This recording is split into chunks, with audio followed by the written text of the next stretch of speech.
on the playground at Gospel Fashion Week, and I have the pleasure of having. CL Sharkey. Say that one more time. CL Sharkey. Okay, CL Sharkey, and she told me a little story, but I'm gonna let her tell her story. How did you get here to Fashion Week this week, Gospel Fashion Week this week? Well, first of all, I didn't have anything to do. Okay. And it's my birthday weekend. I didn't mention that. Your birthday weekend? It's my birthday. Yes. Okay. So my actual birthday is on Wednesday, but Happy birthday. Thank you so much. And so I was like, where am I want to go? What I want to do? And my friend Tiara, shout you out. It popped up on my timeline. Mm-hmm. I said, you know what? How about I pop up on Tiara? The way we actually met on Clubhouse. Okay. And so they call me Auntie. They used to call me Auntie CL. Well, what is Clubhouse? Clubhouse is it was a major app during COVID where people would just come in and have conversations because we were so disconnected. The only way we can stay connected is through the conversations, and so we were part of a group called the God Ideas Club. So. The God Ideas Club. Yes, sir. Okay, that's wonderful, wonderful. So continue. Okay, so my whole handle is I'm CL. I'm the childlike believer of the Most High God, and my thing is that we should support people. Period. Mm-hmm. I didn't have anything to do. It's fun. I drive for a living. I catch babies for a living, and I do hair for a living. So I catch babies. So I'm a doula. So so we're advocates for pregnant women, and it's important that all pregnant women, especially when women of color, have an advocate so that they can talk for her until she can speak for herself while she's in labor. Right. Having that extra support system is very important, and it's necessary and it's needed because we stop what they've been doing for years to our bodies. And what is that? Mistreating us. They think that for a black woman, I'm going to talk from my experience. Right. Being a black woman in labor with no help, my mom wasn't there when I had my first child. They wanted to C-section, they wanted to do this, they wanted to do that, they wanted to give me all kinds of drugs, but I'm like, my body naturally knows what to do when it comes to having a baby. Right. And learning it. Right.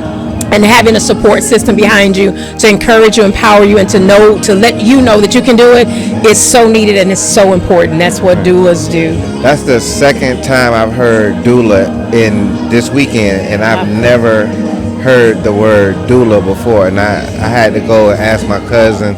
She's a nurse, and she was telling me, "Yeah, I know what that is. Yeah, that's the person who takes care of the person." And is it almost like a midwife? Yeah, so what I always tell people, we're one step under the midwife because we don't have to do as much medical training as the midwife. Mm-hmm. But in reality, we do. We're right there. We can help, and we're there to assist. We're not there to take over the midwives, the doctors, the nurses, but we're there to help. So I own a company. It's called A Doula's Touch because we are the hands that care, and we want to be there. And our goal in a Doula's Touch is to be an advocate, or an interpreter. Let me call it an interpreter. Mm-hmm. So I'll interpret to the mother what the doctor is saying when they don't understand. And then I'll interpret to the doctor what the mother is saying so that we'll have a full picture that the birth will not be an experience, but it'll be a birthing story. Right. That's wonderful, wonderful. And that brought you here. And Tiara was like my friend. She was like, we've been together for so long, and literally this is my third time actually physically meeting her. Your third time physically meeting Tiara? Yes. And is she from Jacksonville, or is she from Missouri too? She's originally from Jacksonville. When I met her, she lived in Atlanta, and she moved back here. Okay. But 3 times. That's it. And so let me say this. Let me put this plug in here. Friendship is not based on me seeing you every day. No, definitely. Friendship is not based on me sitting in your face, eating at your table, every day. Mm-hmm. Friendship is saying, I feel something's wrong with you, let me call. Mm-hmm. Friendship says, I'll travel 1,400 miles to see you walk a runway, and I don't want anything. I just want to see your smile. I want you to know that you're not out here by yourself. Mm-hmm. And that's okay. it. Well, women, I feel, are easier connectors when it comes to just finding a friend or finding somebody who's kind of have common goals or common things in mind. Men, I feel like it's a little harder for us just to meet somebody. Like we have to physically be there and physically know, okay, this my friend. But I do have friends who I haven't spoken to in a while, but when we speak again, it's the same. Nothing's gone. Good. So it's not like what you said. You don't have to see or be physically in a person's face, anything like that. You don't even have to be even on the phone like that. But it's just like a line that never disconnects. Exactly. It's just there. And it's a good line because it's not just a one-way line, but it's a two-way. Right. And I think, like, let me go back to you said something really cool about men. Well, men are physical creatures. You know, y'all are physical by habit. I need to see it, to believe it, to understand it, and that's great. Because once you see it, you believe it, you understand it, and you put yourself in there. If that person doesn't know that when a man pours himself that close to you, that they have something worth sipping and holding on to, they missed a great thing. Right. Yeah. And you know that's another story because you know men and the women. The in between, the way we communicate, the way we gravitate to each other is still studied, because I don't think we have it completely 100% right. I think we still are learning, and I think it's still evolving as men and women evolve. I agree with that, but I think in order for something to evolve, I think we should go back to the Beginning? foundation. Yeah. Adam and Eve. Well, see, I have a problem with that. So we want to go to Adam and woman, because when you read the Bible, did I tell you? I know a little bit about it, but just a little bit. Yeah, okay. So when you read the Bible, if you go to Genesis chapter 2, verses 18, Adam never said he was lonely. God said that Adam was lonely. And so what happens is, if you read it, God says he's lonely in 18, and then in 19 he makes him name all of the animals. But Adam named the animals, and whatever he named them, that's what he called them, right? But then, I think in the 1920 of the verse, now God puts him to sleep, right? So we always talk about Adam and Eve. At this point of the story, Eve isn't on the scene.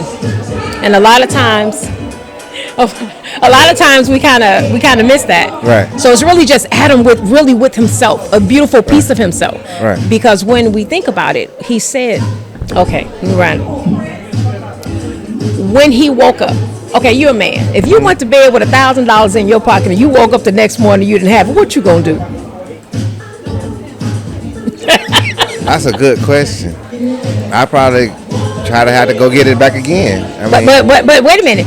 Are you gonna go get it again, or are you gonna go look for it? Are you gonna try to find or figure out? Yeah, of course. Of course, you're gonna try to figure it out. Like, how did this leave my pocket? So think of it like this. Adam went to bed completely whole. Adam went to bed with everything, and Adam never told God he was lonely. Adam had everything already wrapped up in him. Great relationship with God. He was complete, totally. But then he woke up the next morning, he was missing something. Do you not realize he knew he was missing something? For real. So what did he do? I'm going to get back to the question, and it's going all to the point where we're talking about where we're evolving. Right. Adam has to go back to God to see what he's missing. Adam has to turn back to the Father to see, what am I missing? What was pulled out of me? I'm missing something. I don't know exactly what it is, but I know I'm missing something. So as Adam, meaning the men today, will turn back to God and ask the Father, the Creator, what am I missing? And wait for him to respond, because for years, and just stretch my mind with me. Okay. Adam has looked in the strip clubs, he's looked in the bottle, he's looked in drugs, he's looked at other men, he's looked at this, he's looked at that. But now if Adam would stop, turn back to God and say, what am I missing, Father? Right. How do I get back to the oneness that you and I had? Right. So now he'll stand there and he'll wait. And if you go on and read in the scriptures, just in chapter 2, God then brings the helpmeet. See, everybody thinks God made a woman. God didn't make a woman, he made a helpmeet. Go back to the beginning. He says, I'll make him. Check it out. Read scripture. I'm saying now you going a little deep. Okay. No, I'm saying you're going deep because. But it's gonna make sense. Yeah, It'll make sense. No, because when I say that, because when you said he made a helpmate, now see, in your eyes that's what he made, but it's a lot of women out here who feel like the man is made for them, not them made for the woman.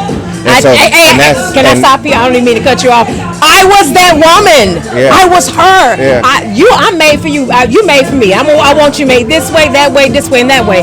But when you study the Word of God and you truly let the Lord be the Lord of your life, you understand that I was never made. He was never made for me, but I was created for him. I was created to complement, to go along, to help him complete the job that God needed him to do. You know what God told me? Can I tell you what the Lord said to me? What he told you?